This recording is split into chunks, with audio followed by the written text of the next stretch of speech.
Welcome gamers to Last Call Gaming, the weekly gaming news show that keeps you up to date on all things video games. But guys, it's November and December is right around the corner, which means Christmas is coming and we are gearing up for our Christmas giveaway. So make sure you guys stay tuned to the end of the episode to figure out what it is we're giving away and how you can win it. But as always guys, there's all that and more. So if you want to hang out, grab yourself a beer and let's talk games.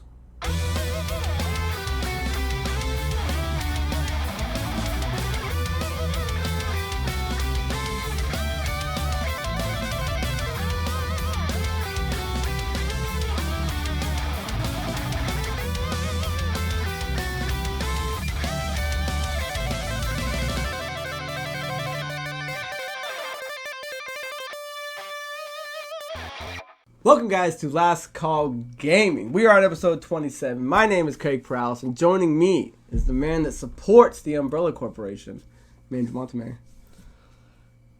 I feel like that's another thing that just goes on and on, like in those movies, like no matter what we were just talking One about. that won't die? Yeah, Franchise like, no matter die? how many times the crisis is averted, the crisis just continues. I don't mind it in the games, but man, those movies. Andrew's not a supporter of the movies, but he does love himself some Resident Evil. But guys, let's take this time to apologize. Last week should have been an episode. I was under the weather, as they say, so we skipped it. And it was Halloween, you know, it was kind of the week off. Andrew Yeah, I went had a out. really cool costume. I was dying to show everybody. Andrew went out and had some fun. Maybe we'll throw some pictures up. Show what you actually did. Because you're... Do you want to tell them what you did? Yeah, I went as the Punisher. Which version? John Bernthal, Marvel Netflix series. And Punisher. he had the black eye. Did you have to apply it 2 times? Because you went to two different parties. Yeah, I did it twice. And I did it myself too. How'd you do that vest? I hung it up and I fucking spray painted it. And actually, if you look at it too, the first eye I did came out perfect. It was like it was like a godsend Venom. Like I had fucking one of the Marvel dudes come to my house and do it themselves. The second one I could not get right and I had to keep doing it over and over. I thought the vest looked good. I thought the vest looked fantastic. I'm gonna hang it up actually in my bedroom. Oh, unless I take it and put it in my roof. Oh, actually that'd be cool if you'd want to hang it up in Dude, here. I'll put it right there. So again, guys, apologies for last week, but circumstances. Quick note. Oh. I am kind of sick, but I'm here.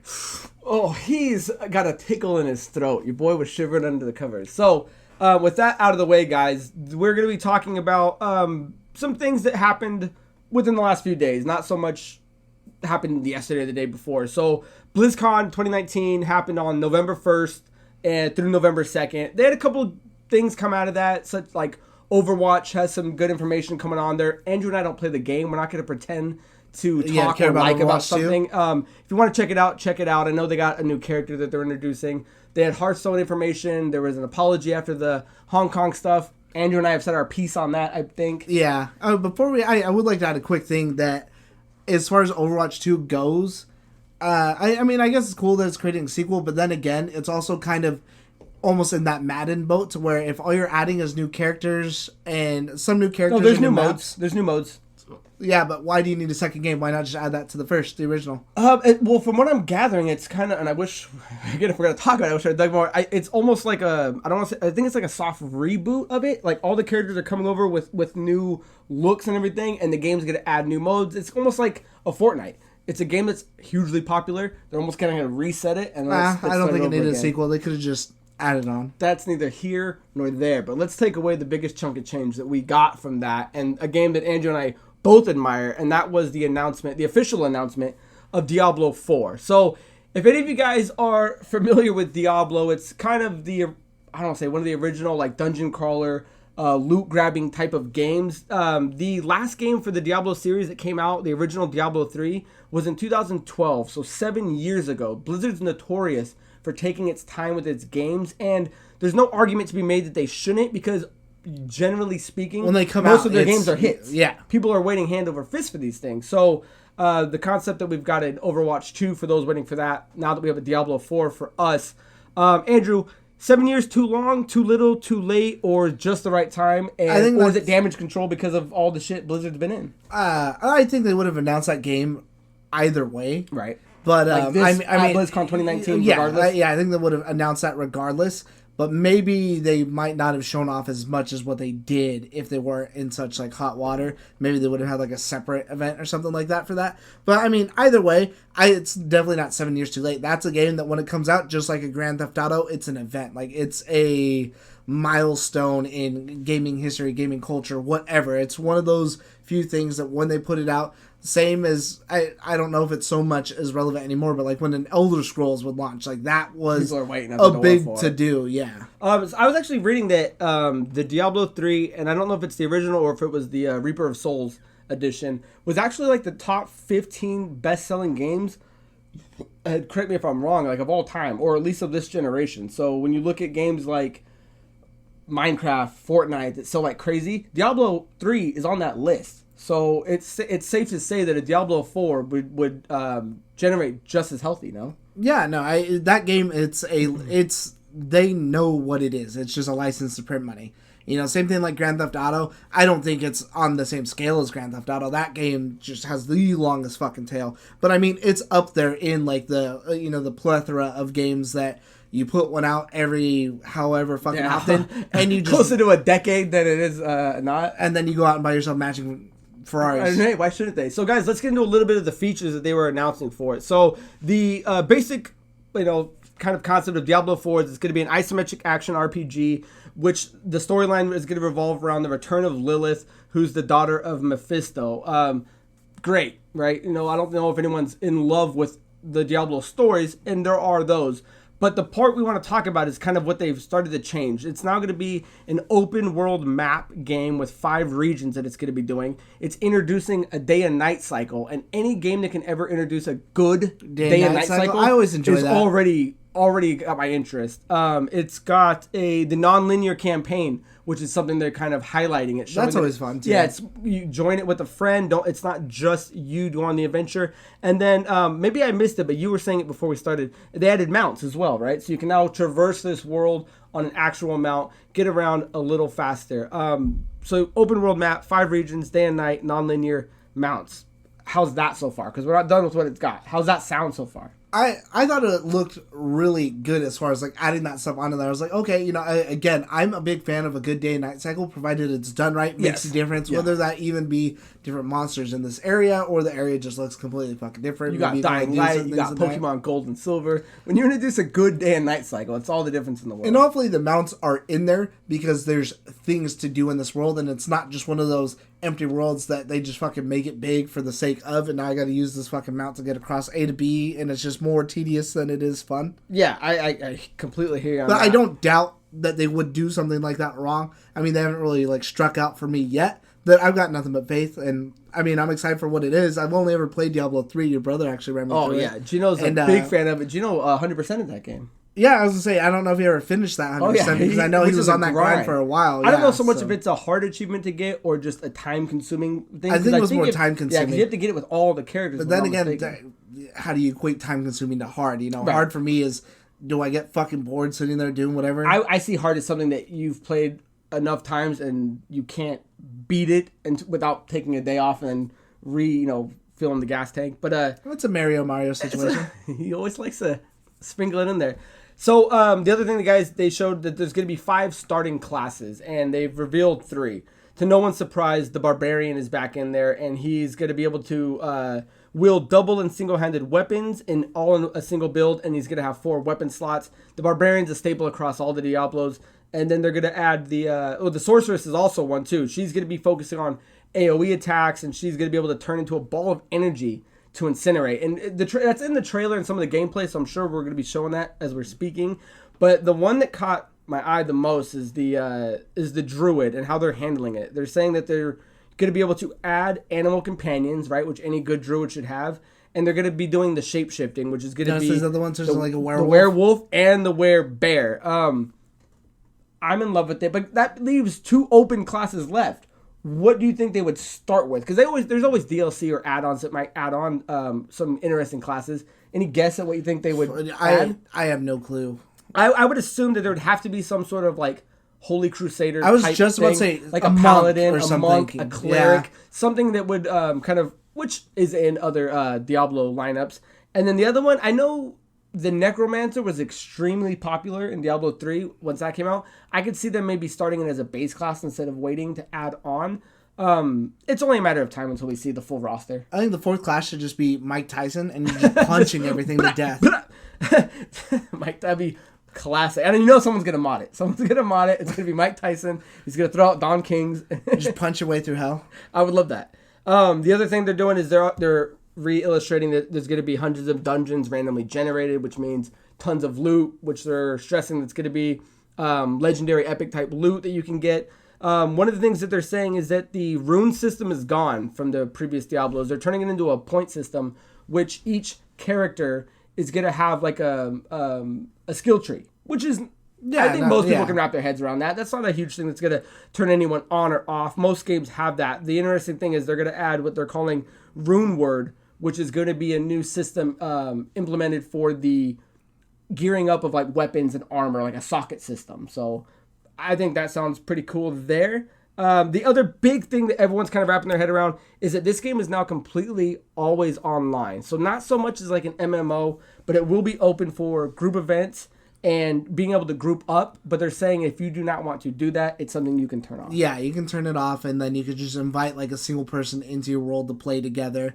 And so, I mean, that's always good. You know, it's just more options for everybody. Not everybody likes to play with other people. I personally would enjoy playing with somebody else like that. But yeah, and I can understand. We'll have them run us through it, all 5 characters. The last thing that I want to touch on before, unless Andrew wants to chime in with anything additional, is that they came out and said that, hey, here we're announcing it, but it's not coming out anytime soon. Like, that's like the words they were using. And by definition, Blizzard doesn't do anything quickly. The only thing I can kind of gather, and a couple people have kind of put together, is that they're saying that it is coming out for the PS4 and the Xbox One.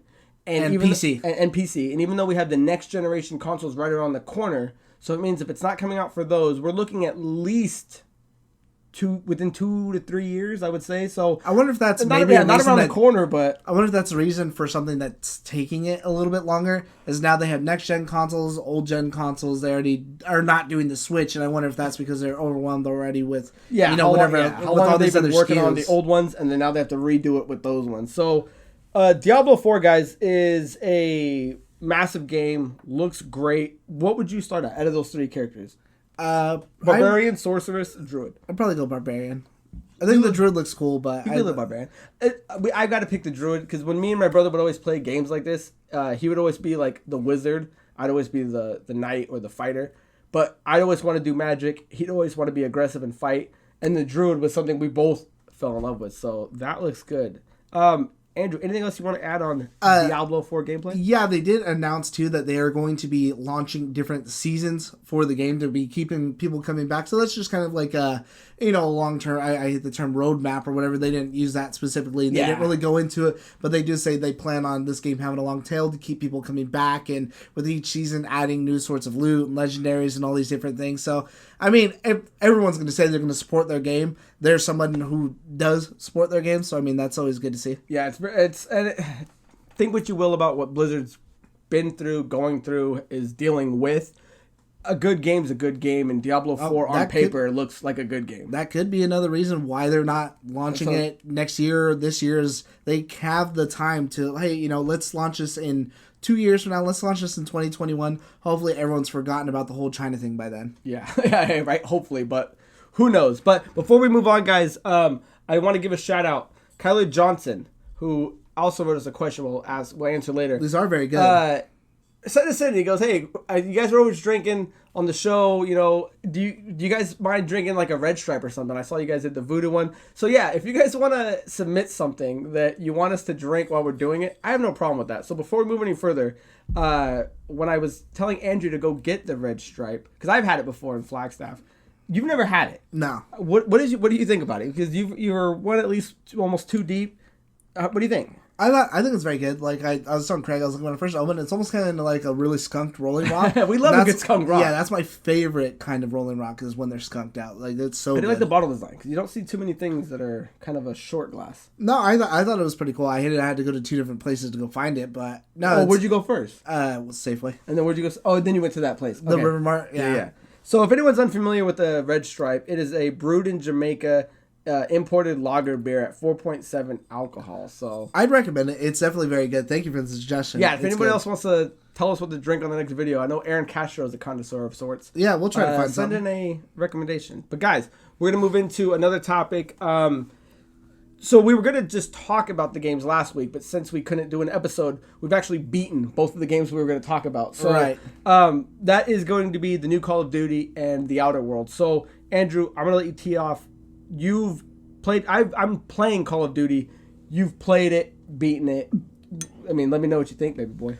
Well, we did like a little written review on there, but I personally absolutely love this game. Check it out on the Instagram and Facebook. Yeah, I think that this brought Call of Duty back in the right way. It's some people complain the story's a little too short. On easy mode, I played it, I beat it in like 6 hours, and I felt that was the perfect amount of time for what I want out of that game, because I get, that game is meant to be multiplayer. That's where you get your beef. That's, the side is just a potato. So I felt that was perfect. It wasn't overdrawn, but I loved the story. I loved how dark it was, and that was my favorite thing. It was a very mature story, and it lets you know right away, too, because there's a point in the second mission, I don't want to spoil it for anybody, where, just something happens, and from that point, I was like, oh, fuck, okay, well, now I kind of know, like, maybe that, I felt like that was very tone setting, and we talked about that, too, and that kind of set mission's Piccadilly, right? That's the one where you're in that thing. Yeah. And so, there's just a lot of different things that you can do in there. It's got some of my new favorite missions, like that. There's a mission where you actually go through a house where it's just pitch black,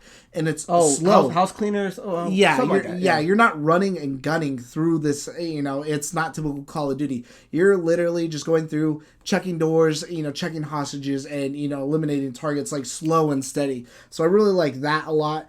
The game sounds phenomenal too, and that was always That's one thing I keep hearing is like play it with headphones because you will not regret it. That has always been one of my big complaints over the Call of Duty's past lately, is that when you're shooting a gun, it sounds like a popcorn maker. Like, it doesn't sound good. It just sounds like some stupid toy or something like that. But now when I fire these guns, I can feel the heft when I'm shooting. It doesn't feel like I'm just shooting in a straight line. I have perfect aim with the LMG. I can feel myself like strafing.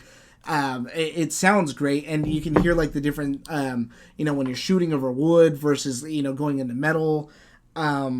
I like that. Everything you're saying sounds great. And there's the biggest thing is there's lots of play choices for this game too. So not just for the story, you can run through the story, you can do whatever. But when you're playing online, you can just completely design the gun how you want it to be. There's all kinds of different perks, accessories. So you can take your AKM or your AK-47 and turn it into an LMG and make it like an RPD with the extended mag and then the different kind of barrel customizations. And the customization is limitless, that it's there, and even if a lot of it kind of does the same, it gives me that illusion of choice, which is something that I always personally love, is make something, even if it's a little more bare bones, seem like there's more than what it is. Even if some things are the same, just reskinned, I just love the illusion of choice. That's always something that's been important to me. I like that. I have 2 questions to ask you. One, if people are saying the campaign's too short on easy at 6, generally speaking, aren't all the Call of Duty campaigns under 10 hours? I think so, and even those ones that get pushing towards 10, like I think Infinite Warfare was like a 10er, if I remember right. It's not regarded as the best campaign. No, and so I personally was like, I don't get the complaint. This is dragging on. Yeah, like, so I don't like the complaint, because like Andrew said beautifully, you don't buy the game for the campaign. You buy it for the bells and whistles that last you the year, not the day. Yeah, some people do get it for the campaign. I will say that the campaign story, I think, is personally good. And it's one of the best, right? I personally loved it. I love the reboot. I love where they're going with it, especially some of the Easter eggs. And like once you get the ending too, and there's a certain scene, I'm like, oh fuck! I was like, God dang. And the other question was, I know Mark was he keeps having a problem with, what is it, getting online? Playing the campaign? There has been some. Has that been fixed? The issue that I've seen, and I personally haven't had it. My brother's the only one out of our group of people I know that has had it. And they put out an update that was supposed to fix it, but I guess there's another one coming out. What is it now? What's the problem? Is it just randomly shuts your Xbox off. Okay, because I'm curious if anyone else is having that problem. Kind of like what Borderlands did for me.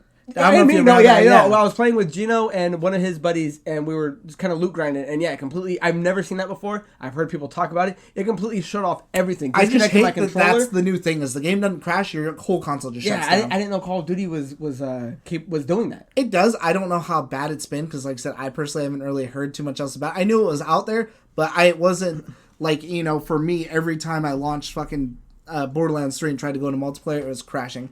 I will say too, and something else is that they've been on, is the DLC is going to be free. So as a part of this update too, and I don't know if it's something we've been working on or how soon it's going to be, but just as a sign of like, damn, that like I think it's really cool. The game just came out, I think on like the 25th, 26th. They have two new DLC maps dropping tomorrow with another game mode, and those are Shoot House and then Krovnik Farmland. So that'll be what? That'll be 11/8 by the time anybody watches this. Yeah, exactly. So that'll be Friday the 8th of November. And so either way, the game hasn't even been out that long. There's already 2 maps out there. And so if they do something, even if it was 2 maps a month, just going forward or something like that. There's no problem with that. Yeah, I've got no issues with that. So for anyone who's complaining maybe that there wasn't enough there for them, they're already adding something else there. I felt like there's been enough there for me that I'm personally not bored of it. And I got bored of the last couple Call of Duties almost instantly and fell out, especially Black Ops 3 and 4. Is it safe to say this is what is in the top 3 Call of Duties of all time? Or are we easily catching on the right day? It's number 1. I think I would put it as my number 1 so far. Nice. I see, and that's something you want to hear when you're playing. Because Andrew's beating it. I've been playing it. I'm on mission 6 or 7, so I'm not that far into it. But the story is dark. It's gritty. But it's compelling. It's like mature and fair is what it needs to be. It's not a run and gun 'em. You're not, like Andrew said. There's that mission where the mission is not involved anything about how fast can you kill someone and get to a checkpoint and then just get to the end. It's stealth. It's kind of, I don't want to say realistic, but you got to take your time and play the mission the way it was designed to be. So everything I've been playing. There's a spoilers part of that mission too. Is you're clearing the house. If you accidentally kill like someone who's not an enemy, like the mission's not over. You don't lose. Like the guy's literally like, "What are you doing? What the fuck are you doing?" Like reality happens. Yeah, and now you have to live with that. Like it's just a game. But like the first time I went through, I was like, man, dude, like it really bugged me the whole way through. I was like, fuck, I shot that person. They weren't even fuck. I just like panic fired when I turned the fucking room because I'd killed someone else, so I thought they were too. And it's just one of those things that I even went back and when I redid the mission again, I was like, okay, cool, make sure I do it perfect this time. But because I'm playing it on veteran, so that's why I haven't cruised through the game. I'm doing it level by level, and I feel like it's kind of really making me appreciate how good the game actually is. Because again, even if you're a run and gun 'em type of guy, you're not running and gunning it on this one. This one's got a real depth to it. It's got a nice feel to it. So I'm enjoying it, and I'm waiting to see when I finally beat it. I'm hoping it's going to be number 1 as well. Yeah, and I would say too, just to even help it even more, the new graphics are phenomenal. Oh man, better than Call of Duty's ever been. Price looks fantastic. Like looks great. He's got a side to him where you're just like, holy shit. My ending note that I will leave on this is that it's almost a shame that I know another Call of Duty's next year. I wish it would just take a break. This Call of Duty would be the one for a while, and then just hit me with that second story 2 years from now, 3 years from now, and then just go from there. They should maybe just switch up their structure to every 2 years. Let us enjoy one for 2 years. But again, how can you do that when Call of Duty makes money hand over fist annually? It's kind of hard to. Yeah, so for the investors will be like, oh, let's sit back and let the gamers get what they want. If I was making whatever the next one is, I would definitely be worried.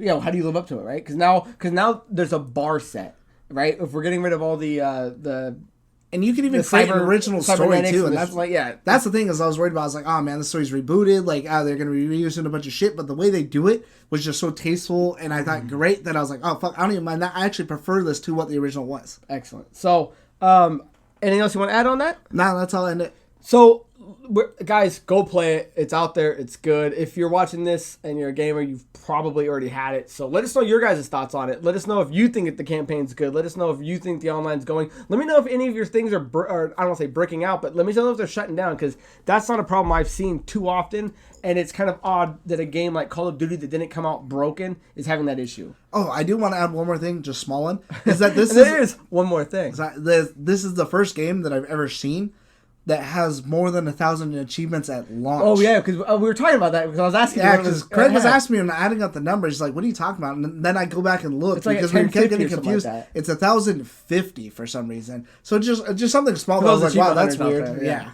Because if I'm not mistaken, the last mission or the last thing is for special ops missions. It's a spec ops segment that's not out yet. So once they release isn't part of the PS4 exclusive thing locked to the? You can't get on PS4 either. It's not the same thing. Okay, good. Because I was just like, that'd be kind of lame. You can't get it because the one mode's locked to it for a year. That'd be odd. You can't get it on either console. So either way, I was like, wow, that's really weird. But I guess it is what it is.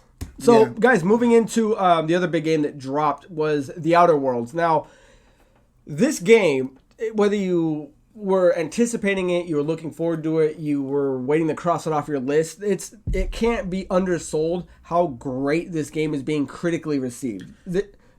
Yeah, I was gonna say I want to say, just to make a point there, I think I'm about halfway through and Craig has actually beat. Yeah, I knocked, dude. I remember. I think I sat down in 2 days. And so let me just break it down. The game is on, it's cross-platform. Even though Obsidian's now owned by Microsoft. So anyone that has a PS4, this might be the last time you see a game like that. But this game's on, the ever-growing power of the Game Pass. You start playing this thing, and I'm telling you, man, it is one of the best games I've played in a while. And as of right now, even I haven't played Sekiro, I haven't played Resident Evil 2. I'm putting it as my favorite game of the year. Oh, I could definitely put it in a contender. I would say, personally for me, it didn't grip me until like 2 hours in, because sometimes I will say that when I'm starting a game that I'm not familiar with, and then not bombard, but there's so many new different things to learn, kind of things that it definitely turns me off. I'm like, oh, fuck, I don't guys like play us this. who play game after game after game. You just beat one game, you start a new one. It's kind of got to learn everything all over again. But I gotta say, if anybody is familiar with, obviously their previous games like Fallout, Skyrim, any game that's point-based value, this thing is so detailed to the fact that you can customize your character exactly the way you want it. Like, because I already beat it, and when Andrew was asking me, like, hey, is it worth it to do this or that? Should I start with this? I'm like, dude, you can there's no big gain over the other. I would say with maybe an asterisk on just make sure you pick a dialogue option, because the game is so fluid in terms of. You talk a lot, and I love it in a good way. Yeah, there's a lot of games that can say, hey, you can play it stealthy, you can play it action, you can play it neutral, and that's fine and dandy. And some games maybe the case you can, but most of those games are designed and leveled to when you hit a certain point in the game, you have to play it the way it was played, whether you're under-leveled, over-leveled, wasted stats. This game from start to finish is play how you want to. It's built nothing by how you've done it. You can get through it as someone that only speaks dialogue. You can get through it as somebody who only run and guns it. You can get through it as someone who uses your companions to the best of their abilities, or drop them and play it in a completely singular mode. So that, in terms of gameplay, is something that was rejuvenating, refreshing. And I'll say so. So far about it, like to that point, is I always felt like in even Skyrim or Fallout, you could talk your way through most things, but eventually at a cross point, you're going to come to a spot something happens where you have to kill somebody. You have to fight them. So far, I have not had that. I can talk my way out of any situation. I can talk my way into any situation that I don't have to fight anybody. And personally, I haven't yet. Yeah, and one of the coolest things is, because I like to play games stealthy, which sucks for me because I like to beat games quickly, and by definition, when you play it in the slower mode of not killing anyone, you're a little slower. But you can actually get to points where there is big firefights, and if you can maneuver correctly, every mission has a different way to execute it. And I don't know, I can't stress it up. There's 6 different party members that you can get through that are all essentially optional. I mean, you don't have to. Pavardi's the first one that asks to be on your team, Pavardi. But you can decline her. You don't have to do any of it, and more towards the open world kind of exploration of it. The game is beatable. What was the world record we were just looking at? 20 minutes. 20 minutes. The game you can cruise through, but that's not where the beauty of it is. You can go talk to everybody. You can get, you can side yourself with factions and gain loyalty. One of the best things I like is when you start building up a pro or con status with a certain faction. It means something. It isn't just they don't like you, they do like you. It slowly builds up the more good you do for them, and it quickly builds up the more bad you do for them. So, for instance, if you shoot one person or fail a mission, their negativity goes up by 20, which means they don't like you. You do more of that, it goes to 50, which means now they're not going to sell to you at a good point, but they'll still tolerate you. 75, they won't deal with you at all. 100, it's shoot on sight. You know what I mean? So there's actually a depth that you can build with NPCs, which you don't see that often. Now, Andrew, I know you were, you're into it. How far into it? And I mean, what are you loving the most about it? Because I love everything about it. I'm about halfway through, and I think my favorite thing about it is the atmosphere. And I don't mean like the planet, the whatever. I mean, I love everybody that I'm talking to. Yeah. Like, I talk to anybody that every I can. Every conversation is a joy. Because oh man, it's so fun. I think my favorite moment in the game so far has been at the very beginning when you first get into the ship. There's this AI that's always super sarcastic to you, Ada. She's warning, trespassers will be ejected into space, blah, blah, blah, like, talking to you, and then you have the choice to do whatever, and you tell her, okay, go ahead and eject me. She's like, oh, you can tell I was bluffing, okay, whatever. And then later on, I'm like midway through the game, I go to get back on the ship, she's like, warning, trespassers will be ejected. Oh, never mind, it's just you. Like, trying to do, like, the same thing again, thinking someone else is coming on the ship. Yeah, it's I thought it was absolutely hilarious. Every dialogue I find myself listening to. Normally, like, other games, I'll skip it because I'm reading it too fast. I'm letting everybody talk it out just because it's so hilarious. Like, I love talking to anybody. I'll try to talk to anyone I'm passing by. And one of the cool things is if you aren't playing Lone Wolf and you can build up this party, whatever I love it. It's so D&D kind of related. Every party member you have boost up a skill. So, for example, if you were at a level 50 persuasion or whatever, you can add someone onto your team that's naturally going to boost that skill up. So you'd be sitting at like a 60, 70. The way the skill point system works, the way the combat works, and again, the combat's not, they didn't reinvent it, right? Because there's other games out there like Fallout and things like that play phenomenally, but it's just as good. And as soon as you do the time dilation, that's some of the most fun I've had in the game. It's refreshing, guys. It's got a good array of weapons. It's got a good array of types of weapons. The most I can say is you can play this game at your own pace, whether you want to play it fast and get through it or explore it. I mean, there's no bad thing. Yeah, you'll get enjoyment out of it either way. So either way, I think it's a must play. I think it's one of the best games of the year, and especially noteworthy for Obsidian to step out of a shadow and deliver a game that's better than whatever the person who's known for it. It's been critically viewed as a great success. So, and I understand it's not for everybody. I'm not saying that I'm not trying to change anyone's mind. I'm just saying if you haven't played it, give it a shot. I think it's definitely a punch on the nose to Bethesda, that's for sure. Yeah, especially after all the nonsense they're coming off. So, guys, those are the big stories that we wanted to talk about. Unless there's anything else you want to pepper on top of those. Nah, I ain't got nothing else. So do you, Andrew, have any riffs for this week or niffs this week? I don't feel like there's anything really worth riffing on for me, personally, myself. I'll go over quickly because we had a fan write us into our Instagram that brought it to my attention, Arturo, so thank you.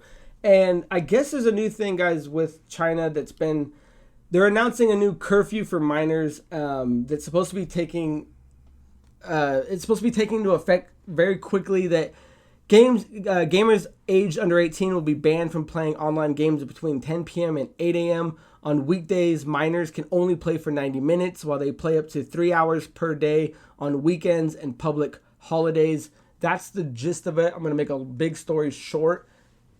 You got to remember, China is one of the biggest markets for gaming, and the reason they're doing this, at least what they're saying, isn't necessarily based on it makes anybody, mad or angry. They're trying to do it because it's going to help kids' eyes out. It's going to get them doing more things.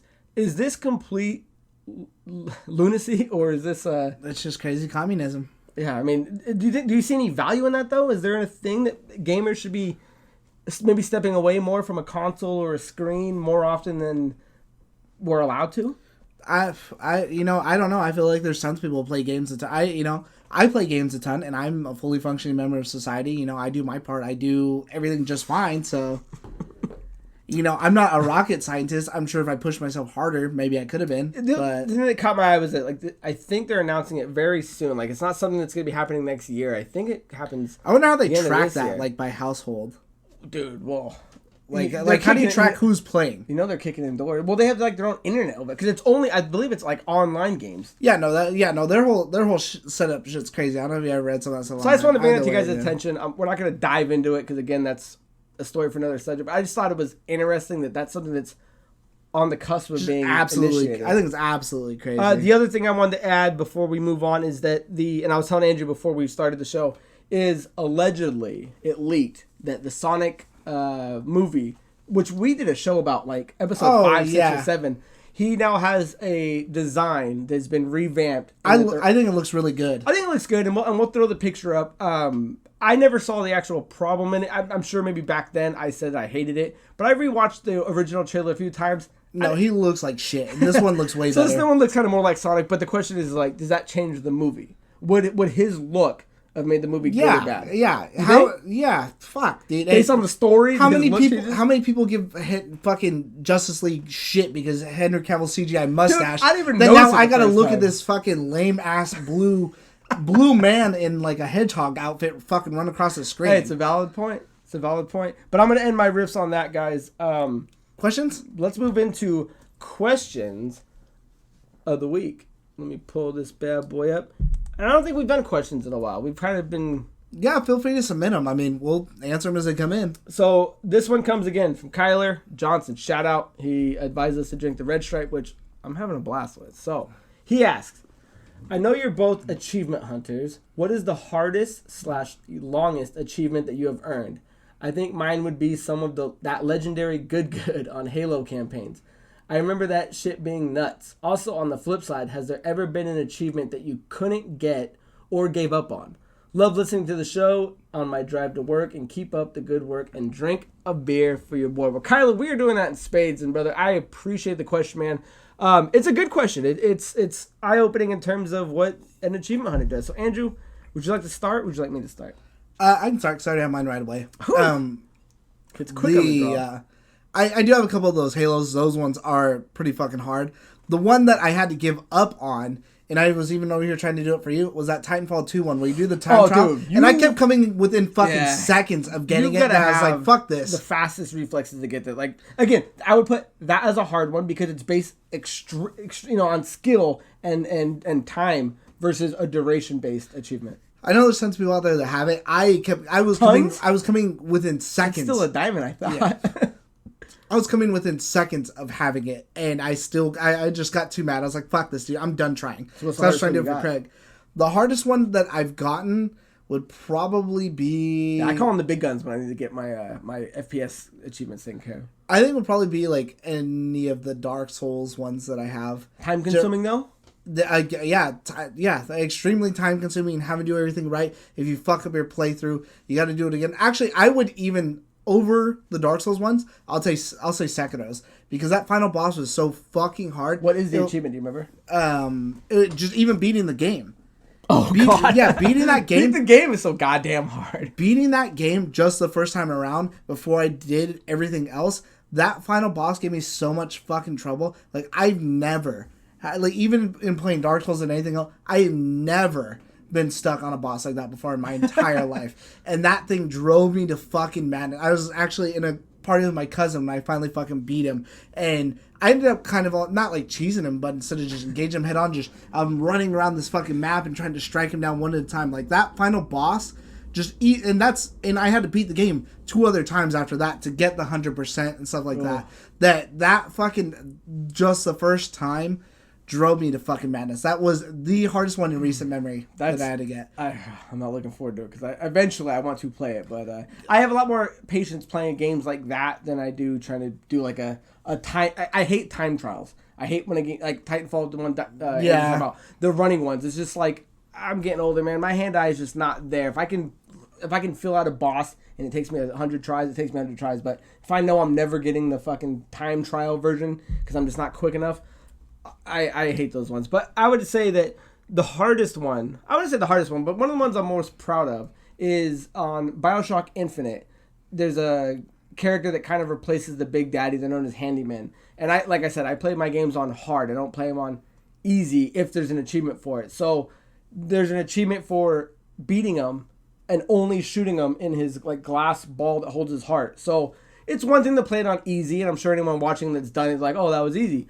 But when you play it on hard, he's a bullet sponge, and you've got to make sure every shot counts, because if his hand goes up or blocks it, you got to restart the whole thing. So that one took, I know, a couple tries for me to do, and once I unlocked it, I was like, okay, good. That one's in the belt. I got it. One of the ones that I had to give up on was just recently, and I had it in Snapchats. I was in group parties. We were playing the Outer Worlds, and there's an achievement to duck down or have a science weapon, hit somebody and kill them with a critical attack, and I did it 1,000 times and it didn't pop. And the only thing I can say against it is I don't know if it's a glitch achievement or there's something I'm missing, because when I watch like a YouTube video on how they got it, they're all like, oh, it took me a while, but it finally popped. So I'm like, well, what's the concept here?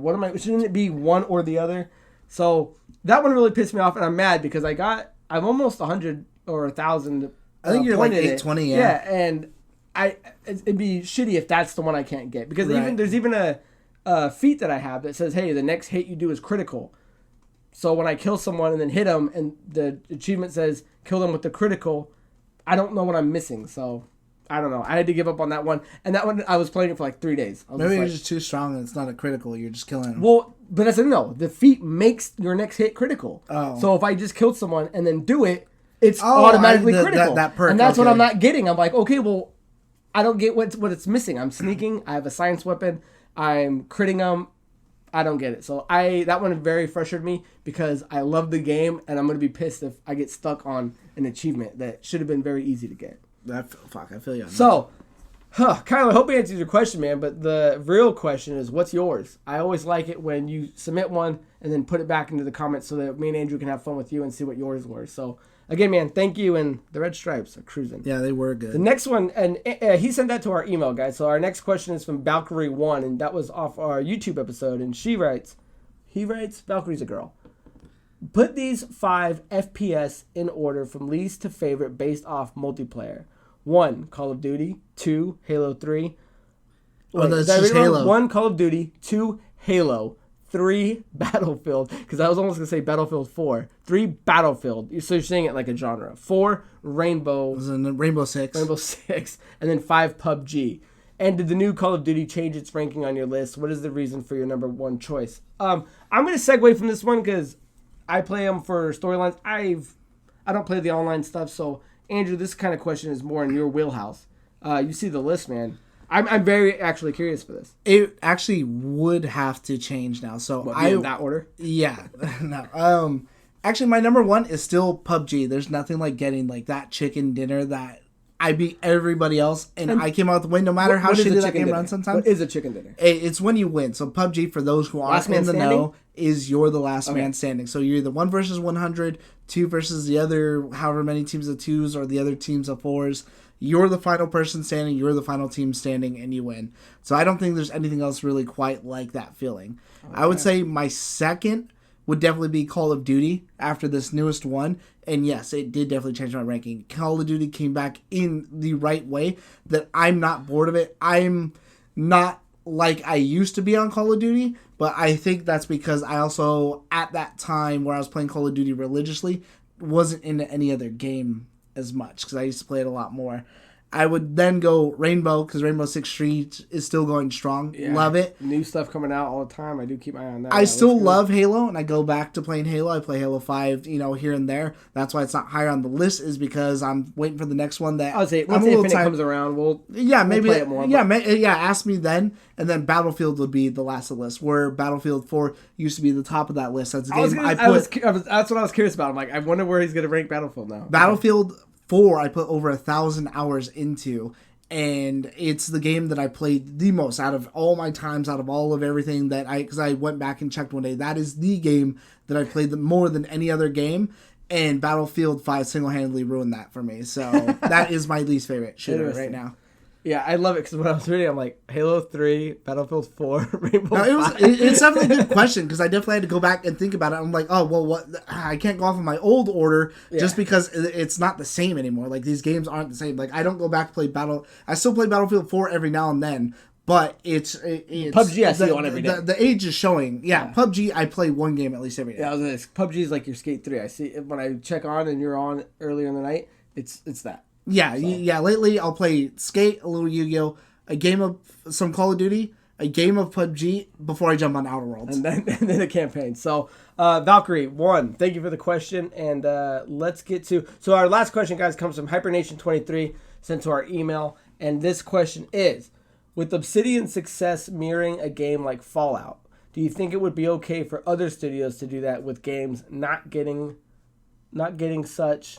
getting games such as Metal Gear or Castlevania. I'll let you take the lead. Interesting question because it's one of those things where it's like, did it take one to break the mold? Did it take some? Because you got to keep in mind, there's a lot of imitators. There's a lot of things that will kind of mirror a game but aren't worth of note, right? You can kind of copy something, but nobody gives a shit. Nobody's gonna play it. But when you get something like Obsidian, who standalone made a game that is arguably better than the last two Fallouts, then you got to take something of note. And so if you're going to ask, can it be done with a studio of note that can make something that's as good as Metal Gear or as good as Castlevania?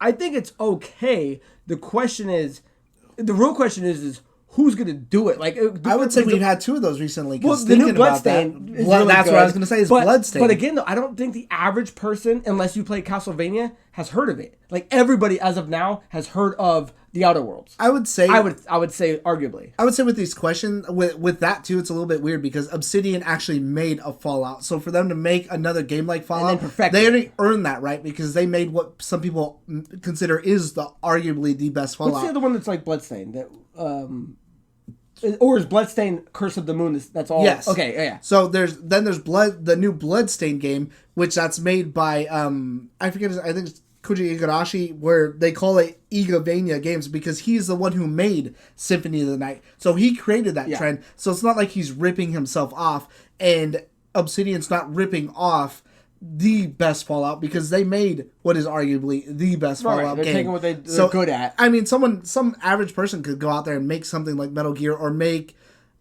make a Metal Gear though. Some person I could say an indie or some other studio making something Castlevania let's say, but a Metal Gear is hard. Give me 3 studios or maybe I'll pick. Let's say Naughty Dog tomorrow wanted to make a Metal Gear game.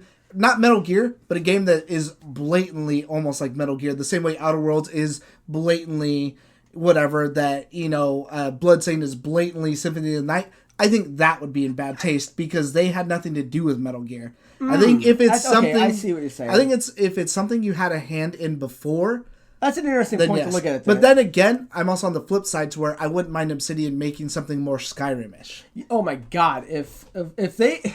Not Skyrim, but Elder Scrolls-ish would be the word. If Obsidian can then go from doing a space adventure to doing like medieval fantasy, I'm in. But my main thing is you can make Castlevanias because the reason why other games are called Metroidvanias is because they mimic that plan. So there are ones that have been done like it, like even the new Last Jedi game. They're calling that a Metroidvania type game. I think it's more like the idea, could EA platform based? Could EA tomorrow make a game where a guy's hunting down vampires, hunting down Dracula? Yeah, but I'm sure there's a game out there that's already been done like that we just haven't heard of. I'm saying maybe, because I'm leaning more towards who's making it. If that's definitely the big thing. Yeah, if somebody else was taking a hand at a tactical stealth adventure that mimicked or mirrored a Metal Gear, and it's something I've never heard of, I'll be like, okay, it might be lost in the dust, and it comes up on, PSN, and we never hear about it. But if it's a big swinger, like if Activision would be like, oh, we're doing this,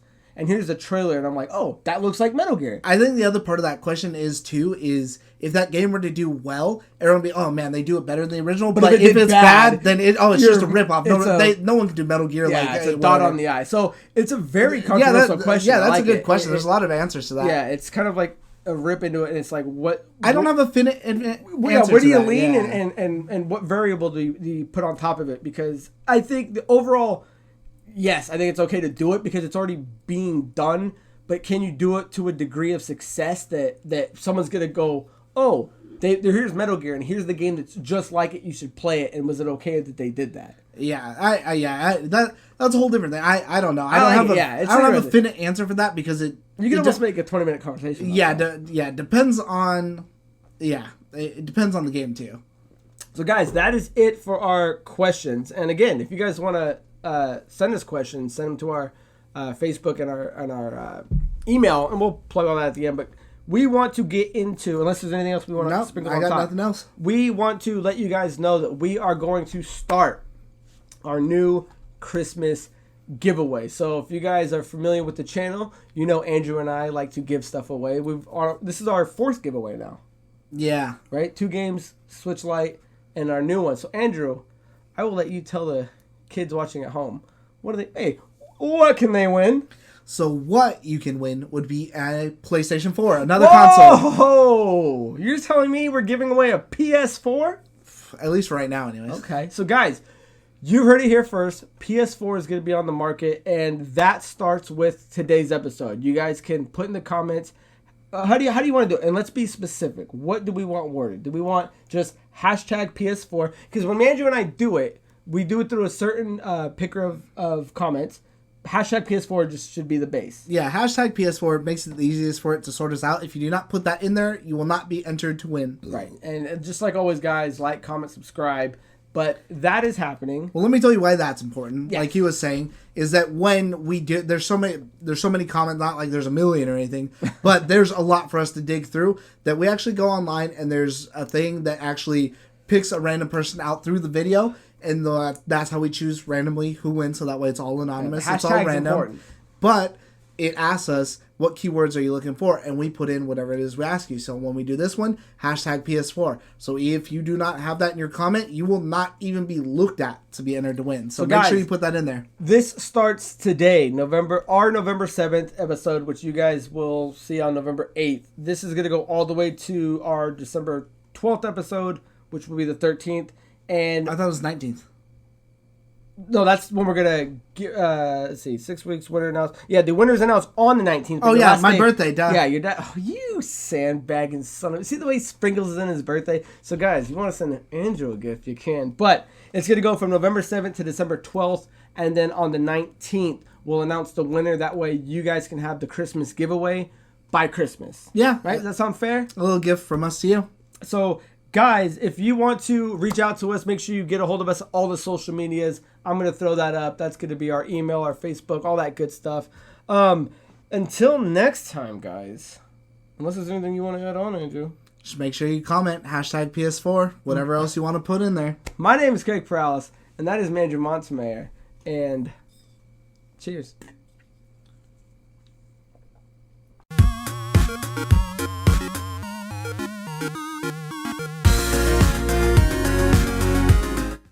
Part of the problem as far as like you're gonna have this big name actor that's gonna play a character one time and then they're gonna have to recast him when they do the movie again. You don't know. Now you're just guessing at that. I don't know, but I know Colin Farrell is one of the best actors ever.